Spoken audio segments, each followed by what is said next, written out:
कब निश्चित किया गया? इसको हटा करके अलग से एक एक्ट बना दिया गया, माल विक्रय अधिनियम 1930, और इसी 1930 की धारा 65 द्वारा इसको निश्चित कर दिया गया माल विक्रय को। इसके बाद अध्याय 11 आप देखेंगे, जो भागीदारी से संबंधित था, धारा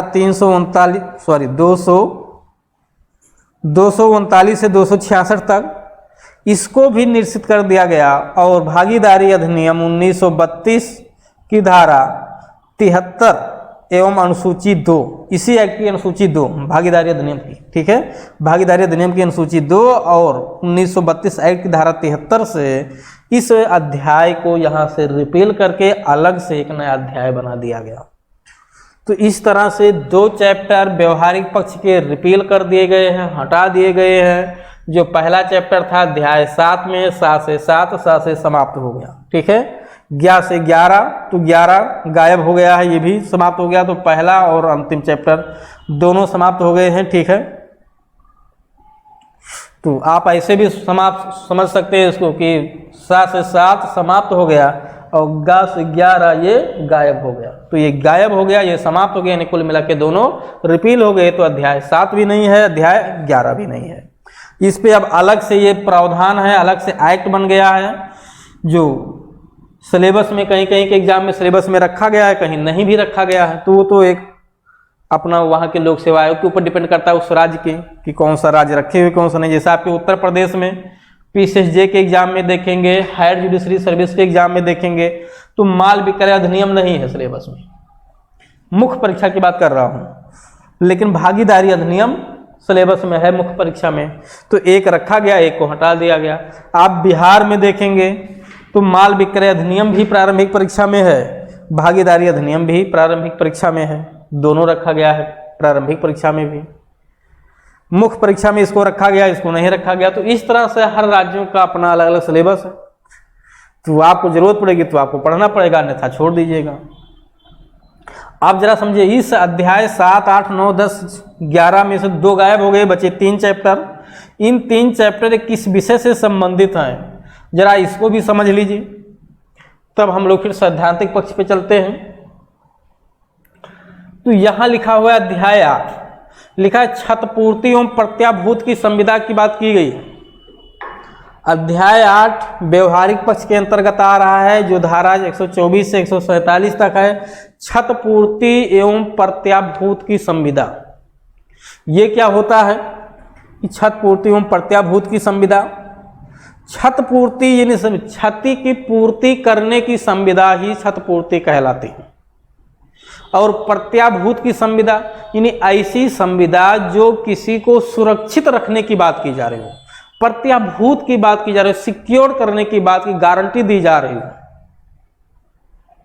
जैसे दोनों शब्दों को जरा समझेगा, मैं एक दृष्टांत दे रहा हूं क्षतिपूर्ति और प्रत्याभूत दोनों के। क्षतिपूर्ति का नामक व्यक्ति कोई कारोबार करने जा रहा है, उसको डर लग रहा है कि जो कुछ संव्यवहार करेगा कहीं उसका नुकसान ना हो जाए, तो मैं उसे सिक्योर कर रहा हूं कि आप परेशान मत होइए, आप जाके अपना कार्य करिए, अगले से संव्यवहार करिए, अगर कोई नुकसान आपको होगा तो उसकी पूर्ति मैं आपको कर दूंगा।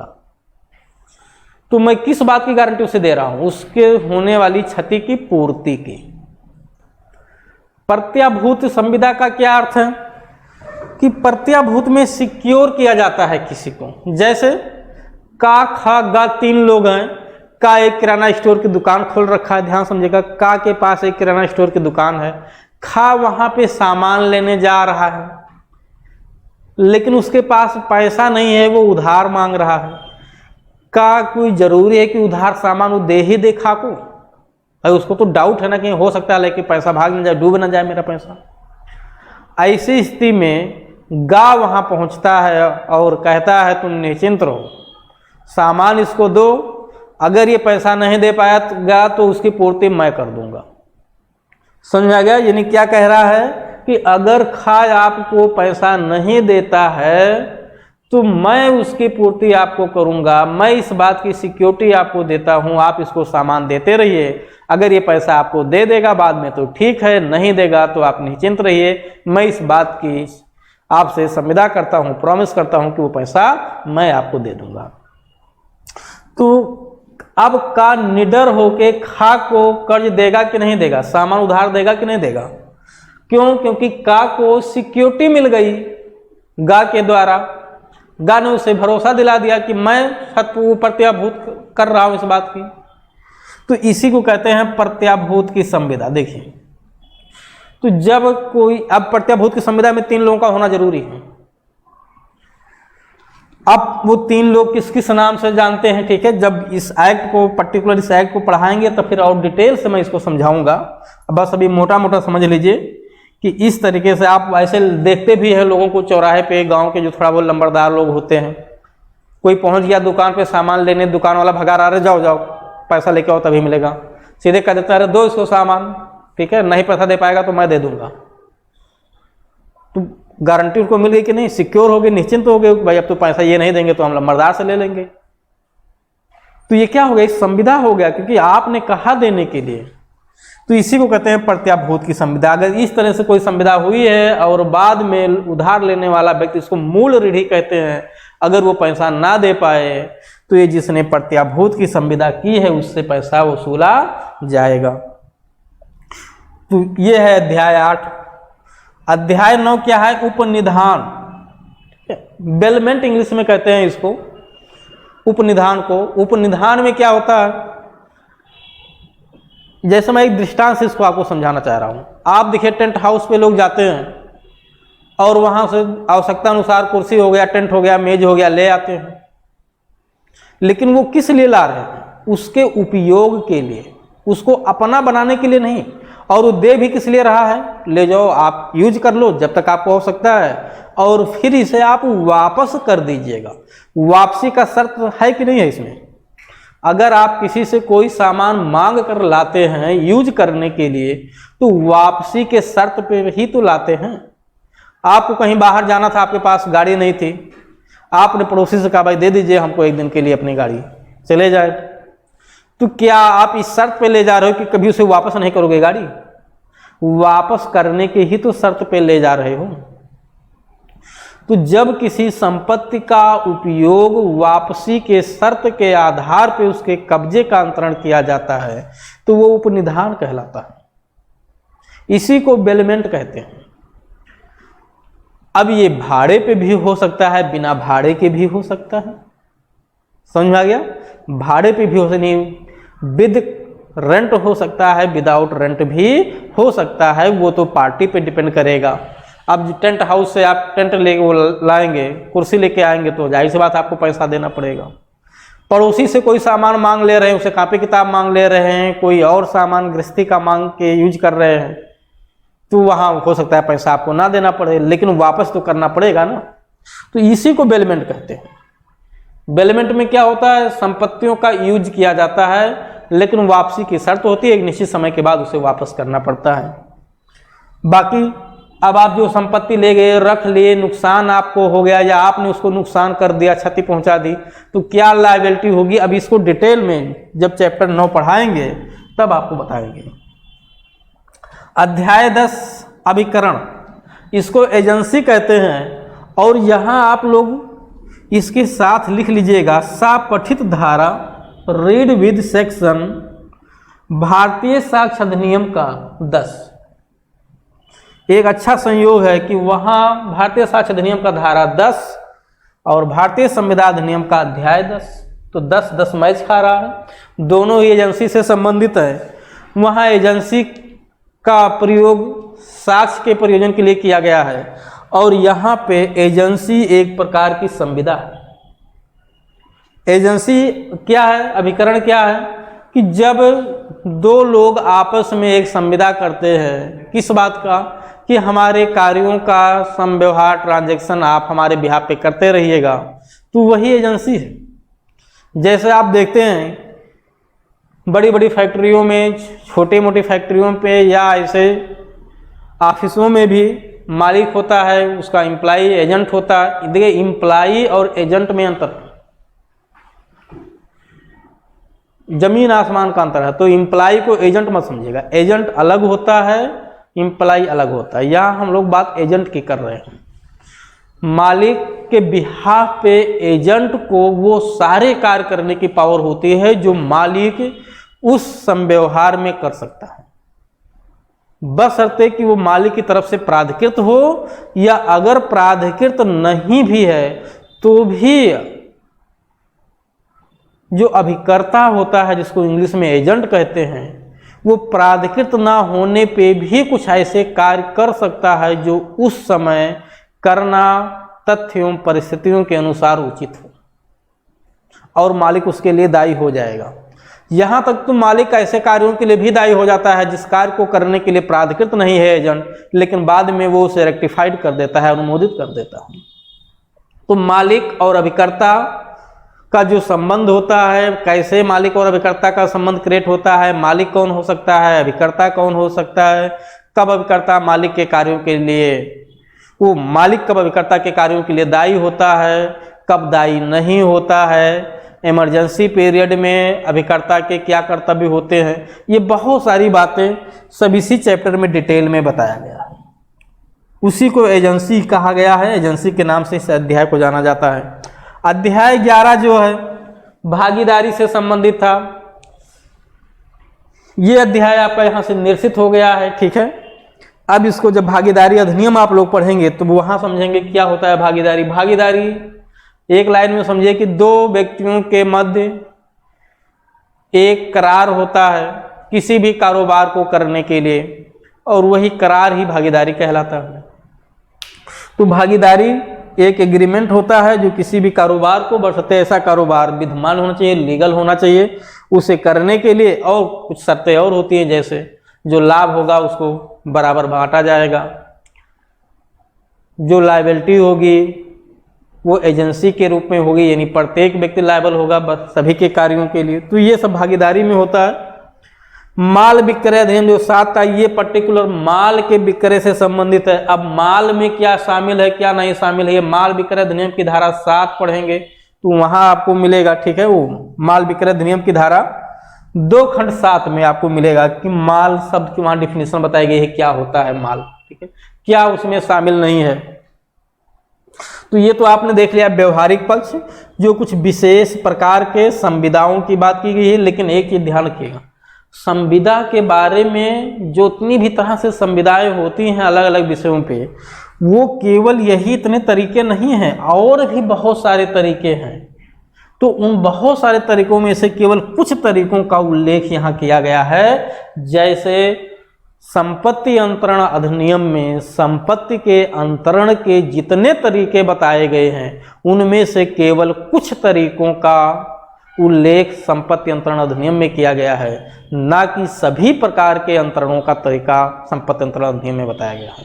कुछ विशेष प्रकार के, नहीं विशेष क्या, जो थोड़े बहुत होते हैं तो विशेष ही कहलाते हैं। इसीलिए जैसे संपत्ति अंतरण अधिनियम में आप देखेंगे संपत्ति विक्रय की बात की गई है, बंधक की बात की गई है, पट्टा की बात की गई है, दान की बात की गई है, विनिमय की बात की गई है, और अनुयोज्य दावा की बात की गई है, एक्शनेबल क्लेम की। इतने तरह से संपत्तियों का अगर अंतरण होगा तो उस पर संपत्ति अंतरण अधिनियम लागू होगा। लेकिन वो भी सब पे नहीं लागू होता है। ये जो 8 प्रकार मैंने बताया इसमें भी वो अधूरा ही है। लेकिन यहाँ ये जितने विषय लिखे हैं इस पे ये संपूर्ण है। अब हम लोग चलते हैं सैद्धांतिक पक्ष को देखते हैं। सैद्धांतिक पक्ष आपकी परीक्षा की दृष्टि से सबसे ज़्यादा महत्वपूर्ण है। अगर आपके चाहे पीसीएसजे का एग्ज़ाम हो या हायर जुडिशरी सर्विस का एग्ज़ाम हो, दोनों ही एग्ज़ामों में आप अगर देखेंगे तो सबसे ज़्यादा क्वेश्चन, अगर 10 क्वेश्चन टोटल पूछा गया है किसी भी पेपर में, तो कम से कम 8 क्वेश्चन 8 प्रश्न यहाँ से पूछे जाएंगे सैद्धांतिक पक्ष से, और 2 क्वेश्चन यहाँ से पूछे जाते हैं। तो अब आप समझ सकते हैं कि परीक्षा की दृष्टि से 98% से भी ज़्यादा महत्वपूर्ण ये है। मात्र 2% इसकी भूमिका होती है। 1 क्वेश्चन 2 क्वेश्चन यहाँ से रखा जाता है, शेष सारे क्वेश्चन यहाँ से ही रखे जाते हैं इसी सैद्धांतिक पक्ष से। तो इस पक्ष को मैं बहुत डिटेल में आप लोगों को समझाऊंगा भी, एक एक अध्याय का चार्ट बना करके, ठीक है। केस लॉ जो है उस केस लॉ के साथ हर एक अध्याय के हर एक पॉइंट को समझा जाएगा डिटेल से। अभी मोटा मोटा मैं यहाँ पे, क्योंकि पूरा एक बार में समझा रहा हूँ पूरे अधिनियम को, तो मोटा मोटा मैं यहाँ बता देता हूँ सैद्धांतिक पक्ष में क्या क्या चीजें बताई गई हैं। सबसे पहले आप देखिए यहाँ एक तो संविदा, दो प्रकार की संविदा का उल्लेख कर दिया गया। एक यहाँ देखिए समाश्रित संविदा और यहाँ एक कल्प संविदा, दो लिखा गया है। ये संविदा के अलग अलग प्रकार हैं, ठीक है, समाश्रित संविदा और कल्प संविदा। तो दो तो संविदा के अलग अलग रूप हो गए, समाश्रित संविदा, कल्प संविदा। उसके बाद शुरुआत में आप देखेंगे तो प्रस्थापना, संसूचना, प्रतिग्रहण, यानी प्रस्थापना की संसूचना, प्रतिग्रहण की संसूचना, प्रतिसंहरण की संसूचना, ठीक है। इसको प्रपोजल बोलते हैं, एक्सेप्टेंस कहते हैं, और ये रिवोकेबल, और ये कम्युनिकेशन है। तो प्रपोजल का कम्युनिकेशन यानी प्रस्थापना की संसूचना, प्रतिग्रहण की संसूचना, प्रतिसंहरण की संसूचना कब संपूर्ण होती है, प्रस्थापना कैसे की जाती है, प्रस्थापना का प्रतिसंहरण कब किया जा सकता है, यानी पूरा डिटेल से यहाँ धारा 3 से 9 तक में बताया गया। प्रस्थापना कौन कर सकता है, कौन नहीं कर सकता है, सारी बातें यहाँ 2-3 स्टेप पे होता है। मैं इसका पूरा चार्ट बनाऊंगा, ठीक है, बहुत डिटेल में इसको समझाऊंगा, क्योंकि यहाँ बहुत ज़्यादा कन्फ्यूजन होता है लोगों को। ये पार्ट लोगों को समझ में नहीं आता है कि कब प्रस्थापना की संसूचना कब संपूर्ण होती है, क्योंकि यहाँ जो संसूचनाओं की संपूर्णता की बात की गई है कि कम्युनिकेशन कब कंप्लीट होगा, वो भी 2 तरीके बताए गए। एक, जब दोनों पार्टी आमने सामने हों तब कम्युनिकेशन कब संपूर्ण माना जाता है, और एक जब दूर दूर बैठे हुए हो तब कब संपूर्ण होगा। तो ऐसी स्थिति में दूर दूर होने पे केस लॉ की जरूरत पड़ती है यहाँ पे। और ऐसे भी थोड़ा सा प्रस्थापनाओं का प्रतिग्रहण, प्रस्थापनाओं का प्रतिसंहरण, प्रस्थापनाओं की संसूचना कब संपूर्ण होती है, प्रतिग्रहण की संसूचना कब संपूर्ण होती है, कई सारी बातें यहाँ पे हैं स्टेप बाय स्टेप। इस नाते सब हौच पाउच हो जाता है, सब मिल जाता है, खिचड़ी पक जाती है। तो मैं चार्ट जब इसका बनाऊंगा तो स्टेप बाय स्टेप एक एक करके बताऊंगा, बिल्कुल क्लियर हो जाएगा। जिसको कभी भी नहीं समझ में आया होगा उसको भी उस समय समझ में आ जाएगा, बाद में भले वो भूल जाए। अब भूलेगा तो उसकी गलती है, क्योंकि वो रिवीजन नहीं करेगा तो उसका दोष है। लेकिन पढ़ाते समय, उसको देखते समय वीडियो को नहीं कह सकता कि अभी भी मेरी ये समस्या बनी हो। दूसरा जो चैप्टर है संविदाओं, शून्यकरणीय संविदाओं और शून्य करार, ये सब तरीके हैं कि कोई संविदा, कोई एग्रीमेंट के स्टेप होता है। जैसे प्रपोजल होता है सबसे पहले, यानी कोई प्रस्थापना करता है, ठीक है, जैसा आप सुनते हैं ना प्रपोज करना, तो प्रपोज करना ही उसी शब्द का ही जो है रूप है। प्रपोज यानी प्रपोजल से ही है, जिसको हिंदी में प्रस्ताव कहते हैं, और थोड़ा सा और शुद्ध हिंदी में जाएंगे तो उसे प्रस्थापना कहेंगे, ठीक। तो प्रस्ताव कहिए या प्रस्थापना कहिए, बात एक ही है, इंग्लिश में प्रपोजल बोलते हैं। प्रपोजल होगा तो भैया प्रपोजल को एक्सेप्ट भी तो होना चाहिए, तो प्रपोजल एक्सेप्ट हो गया।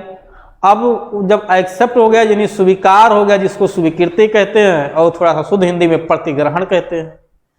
तो जब प्रस्थापना का प्रतिग्रहण हो गया तो क्या हो जाएगा, प्रॉमिस हो गया कि नहीं हो गया, प्रॉमिस हो गया। यानी जब किसी प्रस्थापना को स्वीकार कर लिया जाता है तो वो वचन में तब्दील हो जाता है, वचन में परिवर्तित हो जाता है, वो प्रॉमिस बन जाता है। अब वो जो प्रॉमिस है, जब उस प्रॉमिस में कंसीडरेशन जुड़ता है, प्रतिफल जुड़ जाता है, तो वो प्रॉमिस प्रतिफल जुड़ने पे बन जाता है एग्रीमेंट, करार बन जाता है। अब कब प्रस्थापना माना जाएगा, कब वो एक्सेप्टेंस माना जाएगा, कब वचन बनेगा, कब कंसीडरेशन उसमें ऐड होगा, क्या है कंसीडरेशन, ठीक है, और कब वो एग्रीमेंट बनेगा। एग्रीमेंट भी 2 प्रकार के होते हैं, एक विधिमान्य होता है, एक जो विधिमान्य ना हो, यानी इन्फोर्सेबल बाई लॉ, और जो इन्फोर्सेबल बाई लॉ ना हो, यानी विधिता परिवर्तनीय हो, विधिता परिवर्तनीय ना हो। तो 2 तरीके से एग्रीमेंट भी होते हैं, जो विधिता परिवर्तनीय हो, जो विधिता परिवर्तनीय ना हो। अगर विधिता परिवर्तनीय है करार तो क्या हो जाएगा, संविदा हो जाएगा, नहीं परिवर्तनीय है तो वही खत्म हो जाएगा, मर जाएगा, शून्य हो जाएगा, तो वही शून्य करार। तो कोई करार कब शून्य होता है और कब शून्य नहीं हो, तो शून्य नहीं होगा तो संविदा बन जाएगा, शून्य हो जाएगा तो खत्म हो जाएगा। और कभी कभी संविदा बनने पे भी वो शून्यकरणीय संविदा बन जाता है। कब? जब कुछ शर्तों का उसमें अभाव हो जाता है। जैसे किसी की सहमति गलत तरीके से आपने कहा कि घड़ी मुझको 500 रुपये में बेच देना, कितने मिला? तो 50,000 का खरीद के लाया था। कहा भाई इतना 50,000 का मैं लेके आया हूँ, 500 रुपये में क्यों बेच दूंगा? आपने कहा नहीं बेचे तो फिर कल पहनने लायक नहीं रह जाओगे। अगला कहा ठीक है भैया बेच दूंगा 500 रुपये में। अब बताइए वो 500 रुपये में बेचने के लिए सहमत तो हो गया, लेकिन क्या उसकी सहमति स्वतंत्र है? वो तो धमकी के अधीन सहमति दिया है, नहीं तो आपने उसे मारने की धमकी दे दी। तो ये उसने कहा ठीक है बेच दूंगा, तो अब वो चाहे आपको बेचे चाहे ना बेचे, उसकी इच्छा पे हो गया ये एग्रीमेंट, आप उसमें कुछ नहीं कर सकते। तो जब कोई संविदा किसी की इच्छा पे निर्भर करता है, यानी वो चाहे तो संविदा को आगे बढ़ाए और चाहे तो संविदा को खत्म करा दे। क्यों? क्योंकि कुछ ऐसी एक शर्तें थी जिसका परफॉर्मेंस नहीं हुआ, पूरा पालन नहीं हो पाया, उसमें उसकी सहमति स्वतंत्र नहीं है, तो ऐसी संविदाओं को शून्यकरणीय संविदा कहते हैं। शून्यकरणीय संविदा का मतलब कि वो पूर्णतया शून्य नहीं है और ना ही पूरी तरीके से संविदा है, वो बीच में फंस गया। ये उस पक्षकार के विकल्प पे जिसकी सहमति स्वतंत्र नहीं होती है, शून्य होती है संविदा, यानी वो चाहे तो संविदा को बंद करा दे और चाहे तो संविदा को आगे, अगर भाई उसकी इच्छा है 500 में बेचने की तो बेच दे, नहीं इच्छा है तो वो ना बेचे, कोई लायबिलिटी उसकी नहीं होगी। तो ऐसी संविदाओं को शून्यकरणीय संविदा कहते हैं। तो शून्य संविदा, शून्यकरणीय संविदा ये सब डिफाइन भी है, ठीक है, एक्ट में पूरे कई जगह यूज भी किया गया है। संविदा शून्यकरणीय संविदा में अंतर भी पूछा जाता है, तो ये सब मैं बताऊंगा जब अध्याय 2 पढ़ाएंगे आपको। इसका उल्लेख पूरा धारा 10 से 30 तक किया गया है, बहुत महत्वपूर्ण पार्ट है ये चैप्टर 2। इसी चैप्टर 2 में आप देखेंगे तो कौन से करार संविदा हैं, क्योंकि सारे करार संविदा नहीं होते हैं, ठीक है, सारे करार संविदा नहीं होते हैं। पहली शर्त तो यह है कि जो भी करार हो वो लीगल रिस्पेक्ट में होना चाहिए। अगर वो लीगल वे में नहीं किया गया है, विधिक रूप में नहीं किया गया है, तो पहली बात वो करार तो है लेकिन वो संविदा का रूप यहाँ विधिक तौर से नहीं ले पाएगा, क्योंकि एक होता है सोशल एग्रीमेंट भी होता है, सामाजिक संविदा भी होती है। तो सामाजिक संविदा कभी भी भारतीय संविदा अधिनियम से गवर्न नहीं होगा। जैसे कहा कि यहाँ शादी हो रही थी, दूसरे पक्ष की तरफ से बताया गया था भाई 500 लोग हम लोग आएंगे बाराती, कहा के घर पे पूरे 500 लोगों के खाने पीने की व्यवस्था कर ली गई, उसमें से बाराती 200 लोग कम हो गए किसी कारणवश, उसी दिन किसी और की शादी पड़ गई थी, बारिश होने लगी, किसी भी कारणवश नहीं आए लोग, तो खाना नुकसान हुआ कि नहीं? क्या जो खाना नुकसान हुआ उसकी भरपाई आप करवा सकते हैं? आप किसी को घर पे दोस्त को बुलाए हैं, आइए चाय बना रहे हैं आपके लिए, बैठ के पिया जाता है, बारिश का मौसम है, अगले ने कहा ठीक है मैं आ रहा हूँ, आप तैयार रखिएगा, कुछ और व्यवस्था कर लीजिएगा। वो कुछ और भी बाहर से सामान ले आए, बना के रख लिए। अगला फ़ोन किया लास्ट टाइम पे कि भाई नहीं आ पाऊँगा मैं। अब आप जो सामान लेकर आए थे आपका नुकसान हुआ कि नहीं हुआ? तो उसने अपने वचन से मुकर गया कि नहीं मुकर गया? लेकिन क्या अब आप उसे रिकवरी कर सकते हैं जो नुकसान हुआ है? नहीं। क्यों? क्योंकि ये संविदा तो है, लेकिन जिस संदर्भ में भारतीय संविदा अधिनियम में संविदा का उल्लेख किया गया उस संदर्भ में नहीं है, वो कह सकते हैं सोशल संविदा है। तो सोशल संविदा को कभी विधि की दृष्टि से उसका परफॉर्मेंस नहीं कराया जा सकता। और जो विधिक संविदा, जैसे काने खा से कहा मैं अपना मकान आपको 1 लाख रुपए में बेचूंगा, खाने का ठीक है मैं खरीद लूंगा, करार हो गया, कहा अगली जनवरी 2021 की 1 जनवरी को हम लोग खरीदेंगे बेच देंगे, कहा ठीक है 50,000 रुपये एडवांस दे दीजिए, बाकी उस दिन दे दीजिएगा। उसने कहा लो 50,000 रुपये एडवांस भी ले लो। यहाँ तक एग्रीमेंट हो गया, संविदा है कि नहीं है? ये संविदा है। अब अगर अगला मुकर जाए अपनी बात से तो उसको बेचने के लिए मजबूर किया जा सकता है कि नहीं? किया जा सकता है। तो यहाँ ये संविदा माना जाएगा, यानी ये एग्रीमेंट क्या है? संविदा है। का ने खा से एग्रीमेंट किस बात का किया कि भाई खा नामक व्यक्ति को निपटाना है, ठीक है 50,000 रुपया मैं दूंगा आपको, यानी सुपारी दे रहा, समझिए खा ने कहा ठीक है, का ने कहा कोई बात नहीं, ठीक है, आप 50,000 रुपये की जगह 1 लाख कर दो और जब कहो तब मैं निपटा दूंगा। सुपारी क्लियर हो गई, संविदा हो गई आपस में। अब जरा बताइए कि अगर का खा के कहने पे गा को मार देता है तो क्या वो 1 लाख रुपया जो तय हुआ है सुपारी के रूप में उसे वसूल सकता है? नहीं वसूल सकता। क्यों नहीं वसूल सकता? ये इसलिए नहीं कि सोशल संविदा नहीं है, ये एग्रीमेंट ही ऐसा है जिसका ऑब्जेक्ट अनलॉफुल है, विधि विरुद्ध है। तो ये एग्रीमेंट तो है लेकिन संविदा नहीं हो सकता। क्यों? क्योंकि जो उसका ऑब्जेक्ट है वो अनलॉफुल है, विधि विरुद्ध है। तो ये हम लोग देखेंगे इसी धारा में, अध्याय में, कि कौन से करार संविदा है। आप धारा 10 पढ़ेंगे तो वहाँ 4 एलिमेंट्स आपको मिलेंगे धारा 10 में, जहाँ बताया गया है कि कौन से करार संविदा है। तो इसका भी चार्ट बनवाऊंगा आप लोगों का अलग से। अध्याय 3 एक समाश्रित संविदा, यानी है ये भी संविदा, धारा 31 से 36 तक संविदा का ये भी एक प्रकार है, लेकिन ये ऐसी संविदा है जो किसी शर्त पर आधारित है, किसी घटना पर आश्रित हो जाती है। तो ये घटना घटित होने, घटना निगेटिव सेंस में भी हो सकता है, पॉजिटिव सेंस में भी हो सकता है। यानी ऐसी भी घटना हो सकती है कि अगर कल बारिश नहीं हुआ तो मैं आपका मकान बनाने आऊँगा। खाने का ठीक है भाई, आ जाइएगा, लेकिन संविदा तो हुई है कल मकान बनाने की या किसी भी काम को करने की, लेकिन एक घटना शर्त लगा दी गई। कौन सी शर्त? कि अगर बारिश नहीं हुई तो आएंगे, अगर बारिश हो गई तब नहीं जाएगा। या ऐसी शर्त लगा दी कि कल मौसम अगर बादल रहेगा, ठंड रहेगा तो मैं आऊँगा, नहीं तो नहीं आऊँगा। आप पता चला तेज धूप निकल आई तो संविदा का परफॉर्मेंस नहीं किया जाएगा। यानी ये ऐसी संविदा है जो किसी शर्त पे निर्भर हो रहा है। जब कोई संविदा किसी शर्त पे निर्भर हो तो ऐसी संविदा को समाश्रित संविदा कहते हैं। और वो घटना घटित होने भी हो सकता है, ना होना भी, नेगेटिव पॉजिटिव दोनों संदर्भ में हो सकता है। लेकिन वो जो भी घटना है वो असंभव नहीं होनी चाहिए। ध्यान रखिएगा, पता चला आपने असंभव करार कर दिया, असंभव शर्त लगा दिया, जो शर्त ही पूरा ना हो, इसका मतलब कि आप फिर जो प्रॉमिस कर रहे हैं वो केवल हवाई में कर रहे हैं, उस प्रॉमिस करने का कोई मतलब नहीं है।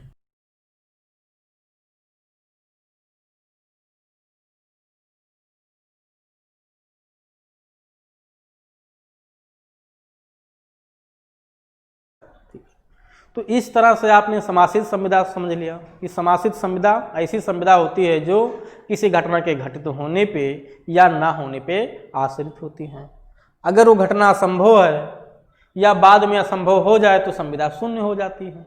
पहले से असंभव है तो फिर वो करार ही शून्य है, बाद में असंभव हो जाए तो संविदा शून्य हो जाएगी। धारा 31 से 36 यानी टोटल 6 धाराएं हैं यहाँ पे। अध्याय 4 संविदा के पालन की बात की गई है। ठीक है, सबसे लंबा अध्याय 4 है, लेकिन सबसे कम महत्वपूर्ण अध्याय 4 ही है। परीक्षा की दृष्टि से सबसे कम महत्वपूर्ण अगर कोई चैप्टर है इस सैद्धांतिक पक्ष में तो वो है अध्याय 4।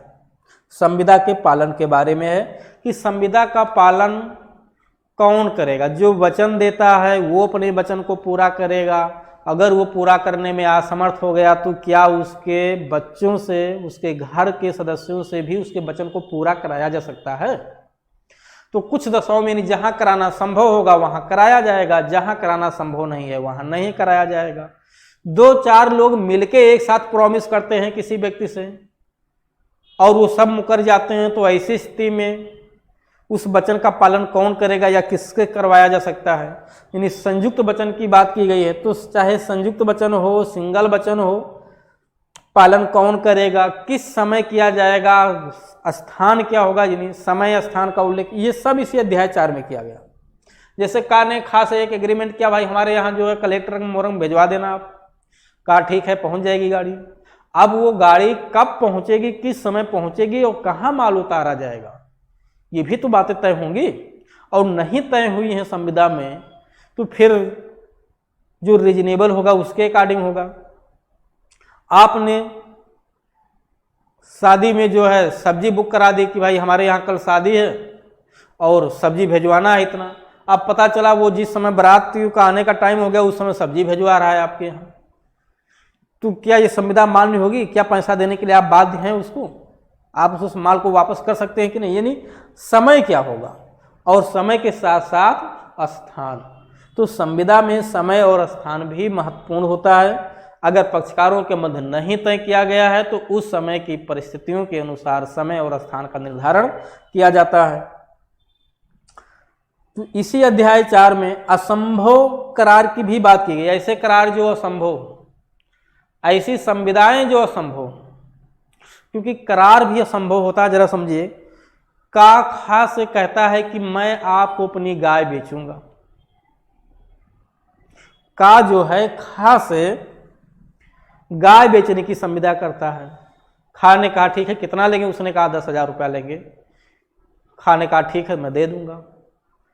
अब जरा दूसरी कंडीशन समझिए इसमें, का जिस समय खा को गाय बेचने की बात कर रहा है उस समय गाय मर चुकी है, लेकिन इस बात की जानकारी का को है, खा को नहीं है। अब क्या होगा? का जिस समय गाय बेचने की बात कर रहा, तीसरी कंडीशन, का जिस समय गाय बेचने की बात कर रहा है उस समय गाय मरी हुई है। का को भी पता है, खा को भी पता है, दोनों को पता है। दोनों को नहीं पता है, एक को नहीं पता है, तो 3 अलग अलग सिचुएशन हुआ कि नहीं? और एक चौथा सिचुएशन, जिस समय गाय बेचने की बात की जा रही, गाय जीवित है, बाद में मर जाती है बेचने से पहले, तो चौथी कंडीशन आ गई। तो ऐसी स्थिति में 4 अलग अलग सिचुएशन हो गए, स्थितियां हो गई, तो सबके उत्तर भी तो अलग अलग होंगे, एक उत्तर थोड़ा ना होगा सबका। गाय बाद में मर जाती है, जिस समय एग्रीमेंट हो रहा है उस समय गाय जीवित है, तो किसी का कोई दोष नहीं है। अगर कुछ एडवांस में लेन देन हुआ तो वापस हो जाएगा, बात खत्म हो जाएगी, कोई लायबिलिटी नहीं आएगी किसी पे। लेकिन अगर जान के मार डालता है तब फिर दोषी हो जाएगा, संविदा भंग के लिए लायबल हो जाएगा। गाय पहले ही मरी हुई है, दोनों को पता है, तो इसका मतलब ना तो वो देने का इच्छा है उसकी, ना उसका लेने का। दोनों हवा हवाई में बात कर रहे हैं, मजाक कर रहे हैं। ठीक है, कुछ संविदा बने, एग्रीमेंट ही नहीं है, वो एग्रीमेंट असंभव एग्रीमेंट है। ऐसा करार है जो असंभव बात को करने के लिए हो रहा। मरी गाय कौन भी खरीदेगा? गाय मरी हुई है, एक को पता है, दूसरे को नहीं पता है। जो इसको बेचने के लिए बात की जा रही है उसको नहीं पता है गाय मरी है, तो वो तो सद्भाव में समझ रहा है, तो गाय मुझे मिल रही है 10,000 रुपया देने पे, वो तो खरीद रहा है अपनी तरफ से, लेकिन आप तो उसके साथ मजाक कर रहे हो मरी हुई गाय बेच के। तो मजाक नहीं होगा, ये शून्य नहीं होगा, गाय आपको देनी पड़ेगी। अब गाय तो मरी है, जिंदा तो कर नहीं सकते, उसके बराबर पैसा देना पड़ेगा आपको, यानी ये संविदा बन जाएगा। तो हर स्थिति में सिचुएशन अलग अलग होंगे। तो ये सब कुछ चीज़ें यहाँ बताई गई हैं, कुछ चीज़ें यहाँ भी बताई गई हैं। ठीक है, अब जब अलग अलग करके हम बताएंगे तो फिर कंपेरिजन करके भी चीज़ों को समझाएंगे पूरा। तो ये अध्याय 4 संविदा के पालन से संबंधित हो गया। अध्याय 5 कल्प संविदा। देखिए, इसको सदृश संविदा भी कहते हैं, अर्ध संविदा भी कहते हैं। ठीक है, तो इसके कई सारे नाम हैं, कल्प संविदा, अर्ध संविदा, सदृश संविदा। ठीक है, और इंग्लिश में इसको क्वासी कॉन्ट्रैक्ट कहते हैं। ये चैप्टर भी बहुत सारे एग्जामों में पूछा गया है कि क्वासी कॉन्ट्रैक्ट किस चैप्टर में रखा गया है, तो याद रखिएगा, ये चैप्टर नंबर भी आपकी परीक्षा की दृष्टि से बहुत महत्वपूर्ण है। कल्प संविदा क्या होती है? कल्प संविदा ऐसी संविदा होती है जिसमें संविदा की जो औपचारिकताएं होती हैं, जब 2 पक्षकार संविदा की औपचारिकताओं को पूरा किए बिना, ध्यान से समझिएगा, जब 2 पक्षकार संविदा की औपचारिकताओं को पूरा किए बिना संविदात्मक दायित्व से बंध जाते हैं तो उसे कहते हैं कल्प संविदा। यानी कल्प संविदा में क्या होता है कि संविदा के औपचारिकताओं को पूरा पार्टी तो नहीं करती है, फिर भी उस पर संविदात्मक दायित्व ध्रुपित हो जाता है। जैसे समझिए, का ने खा को ऋण दिया और बता दिया भाई 1 साल के बाद वापस करना है। अब वो नहीं वापस कर रहा है तो उससे वसूला जा सकता है कि नहीं? क्योंकि दोनों के मध्य संविदा हुई है, यहाँ संविदा की औपचारिकताएं पूरी की गई हैं, ये संविदा है जनरल। लेकिन एक दूसरा दृष्टांत मैं दे रहा हूं, का खा का कुछ पैसा पड़ा पा गया, तो जब कुछ पैसा आप पड़ा पा गए तो कोई संविदा तो नहीं हुई थी कि भाई मैं आपका सामान पाऊंगा तो वापस कर दूंगा, लेकिन वापस करना पड़ेगा कि नहीं? तो ऐसी स्थिति को कहते हैं कल्प संविदा। संविदात्मक दायित्व आपका हो जाएगा, यानी ये वैसे ही माना जाएगा जैसे माना जाएगा आप लिए हैं, उसे वापस करना है। तो पड़ा माल पा गए तो भी वापस करना पड़ेगा, आप रख नहीं सकते हो। तो ऐसी स्थिति में भी संविदात्मक दायित्व आपके उत्पन्न हो जाएंगे। तो उसी को यहाँ कल्प संविदा के नाम से रखा गया है। धारा 68 से 72 5 धाराओं का उल्लेख है यहाँ पे। बहुत महत्वपूर्ण प्रोविजन है, मुख्य परीक्षा में भी पूछा जाता है, प्रारंभिक परीक्षा में भी पूछा जाता है। उपचार रेमेडी, अगर उपचार ना लिखा जाए तो ये तो वैसे ही हो जाएगा जैसे जो हमारी मूल अधिकार है संविधान में। अगर मूल अधिकार को जो परिवर्तन का राइट है, उसको इन्फोर्स कराने का जो राइट है आर्टिकल 32 से हटा दें तो मूल अधिकार व्यर्थ हो जाएगा। ठीक है, यानी उपचार के बिना अधिकार बेकार है। अगर अधिकार के लिए उपचार नहीं लिखा हुआ तो क्या मतलब ऐसे उपचार अधिकार का? ये तो उसी तरीके से है कि बिना इंजन के ट्रेन, बिना इंजन के डिब्बे हो जाएंगे आप। ठीक है, अगर डिब्बा कितने भी ज़्यादा लगे हुए हों इंजन में, गाड़ी में, ट्रेन में, लेकिन अगर उसमें से आप ट्रेन काट दो तो कोई मतलब है उसका? कोई मतलब नहीं रह जाएगा। उसी तरीके से यहाँ भी है कि संविदा में अगर उपचार हटा देंगे तो संविदा व्यर्थ हो जाएगी। तो उपचार का होना बहुत जरूरी है कि अगर संविदा कैसे होगी, अगर संविदा हो गई, भंग कोई पार्टी करता है तो उसके लिए रेमेडी क्या होगा, वो होना बहुत जरूरी है उपचार। अब उपचार कितने तरह से होते हैं? सामान्य उपचार, विशेष उपचार, क्योंकि एक प्रकार का उपचार नहीं है, ध्यान दीजिएगा, उपचार भी अलग अलग रूपों में बटे हैं। कुछ उपचारों का उल्लेख संविदा अधिनियम में ही किया गया है 73 से 75 तक, और कुछ उपचारों का उल्लेख और अन्य एक्टों में भी किया गया है, स्पेसिफिक रिलीफ एक्ट में। विशिष्ट उपचार, यानी उपचार को भी दो कैटेगरी में रखा गया है, सामान्य उपचार और विशेष उपचार। सामान्य उपचार में प्रतिकर दिलवाया जाता है, क्षति की पूर्ति करवाई जाती है, क्षति की भरपाई करवाई जाती है। विशेष उपचार में उस वचन को पूरा कराया जाता है जिसको करने के लिए अगले ने प्रॉमिस किया था। इसीलिए विशेष उपचार की जो उत्पत्ति है वो साम्य के माध्यम से होती है, इसीलिए विशेष उपचार को सामयिक उपचार भी कहते हैं, इक्विटेबल रेमेडी भी कहते हैं। ठीक है, ये भी पॉइंट एग्जाम में पूछा गया है कि सामयिक उपचार किसे कहते हैं। तो विशिष्ट उपचार को सामयिक उपचार कहते हैं, जो विशेष स्पेसिफिक रिलीफ एक्ट 1963, विशिष्ट अनुतोष अधिनियम 1963 में दिया गया। तो इस तरह से आपने देख लिया सैद्धांतिक पक्ष धारा 1 से 75। शुरुआती स्टेज क्या होंगे? सबसे पहले अधिनियम का नाम विस्तार हो गया, फिर प्रस्थापना कैसे होगा, प्रतिग्रहण कैसे होगा, प्रतिसंहरण कैसे होगा, संविदा, शून्य करणीय संविदा, शून्य करार क्या होते हैं, समासित संविदा क्या होती है, संविदा का परफॉर्मेंस कैसे किया जाएगा, कल्प संविदा क्या होती है, और रेमेडी। इतने प्रोविजन रखे गए हैं सैद्धांतिक पक्ष में, और इधर आपका व्यवहारिक पक्ष हो गया। तो इस तरह से आपका पूरा संविदा अधिनियम दो भागों में बटा हुआ है, सैद्धांतिक पक्ष, व्यवहारिक पक्ष। सैद्धांतिक पक्ष में सिद्धांतों को हम लोगों को पढ़ना है, जो ये सिद्धांत ना केवल इस व्यवहारिक पक्ष पे लागू होते हैं बल्कि इसके अलावा जो और विशेष प्रकार की संविदा विधियां हैं उन पर भी लागू होते हैं, और ये कुछ विशेष प्रकार की संविदा की बात की गई है। तो इस तरह से आपने पूरा भारतीय संविदा अधिनियम 1872 को एक बार में एक वीडियो में पूरा देख लिया। ठीक है, अब हम लोग जो नेक्स्ट वीडियो इस पे आएगा, अगले वीडियो में एक एक प्रोविजन को, यानी धारा 1 से शुरू करेंगे, चैप्टर 1, 2, 3, और पूरा इसका चार्ट बनाया जाएगा। एक एक पॉइंट को, एक एक शब्दों को मैं समझाते चलूँगा, और इस हिसाब से पूरा यहाँ तक आपका अध्याय 11 तो निश्चित हो गया, 10 तक पढ़ाया जाएगा। तो अब हम लोग मिलेंगे अगले वीडियो में।